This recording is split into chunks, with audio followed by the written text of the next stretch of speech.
Maboy Manila, this is Pope from ManilaShaker.com.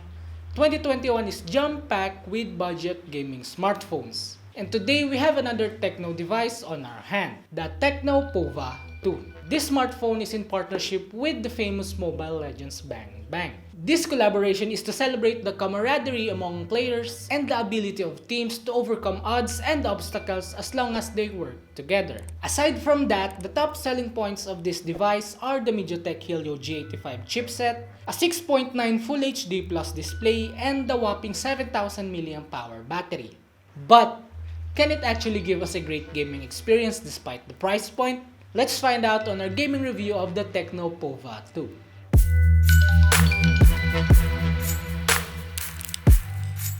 First, let's unbox the TECNO Pova 2. Upon removing the cover, the first thing we will see is the device itself.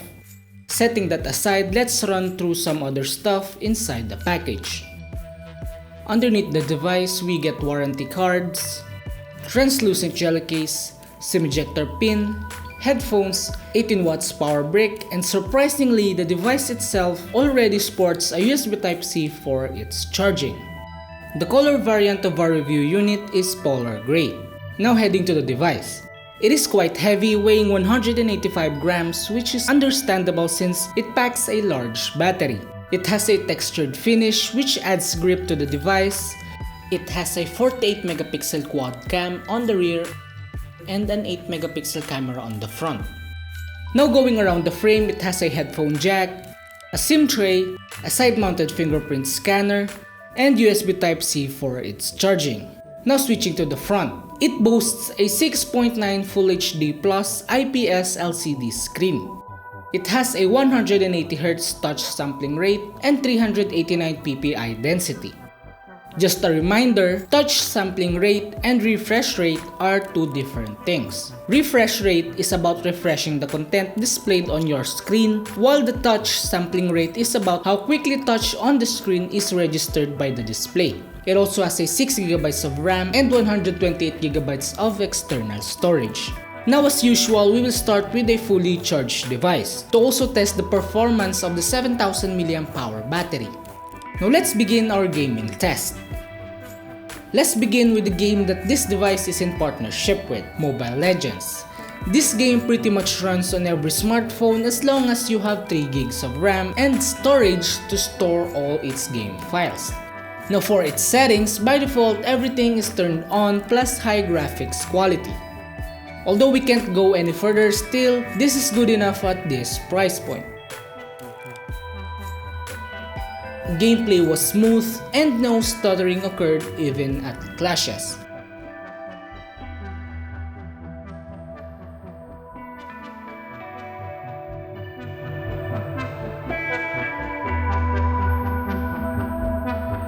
Gaming on its highest possible settings, we get 60 FPS with 100% stability.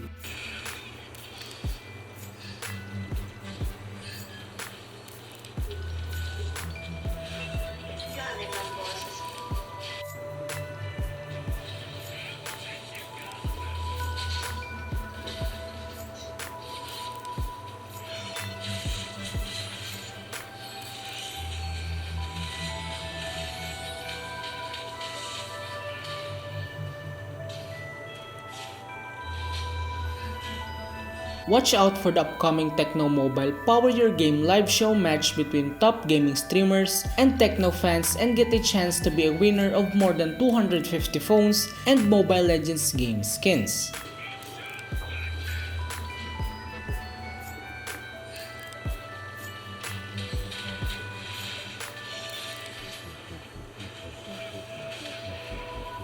Pova is available at TECNO Mobile Flagship Store in Lazada, Shopee, and selected retail stores. The links are in the description below.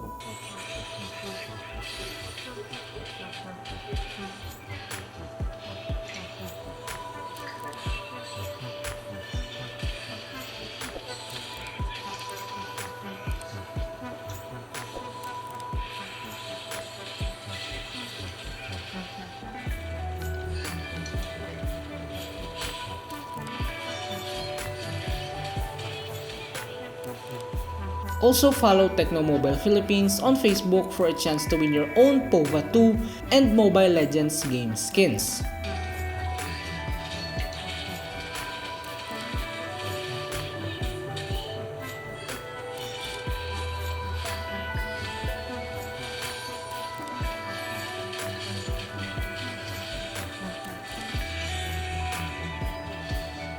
Again, TECNO has an upcoming livestream show match with over 250 Pova 2 phones and Mobile Legends game skins during the Flex Ko Lang live raffle giveaways on June 5 at TECNO Mobile FB page. Links are on the description below.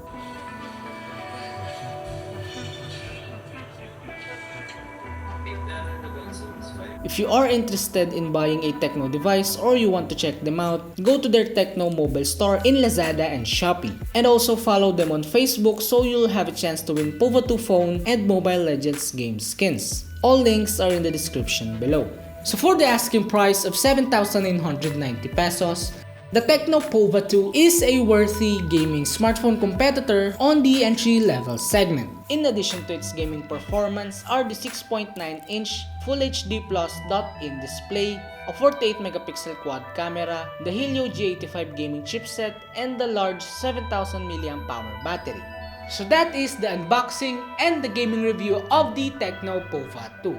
What are your thoughts about this entry-level gaming smartphone? Let us know in the comment section below.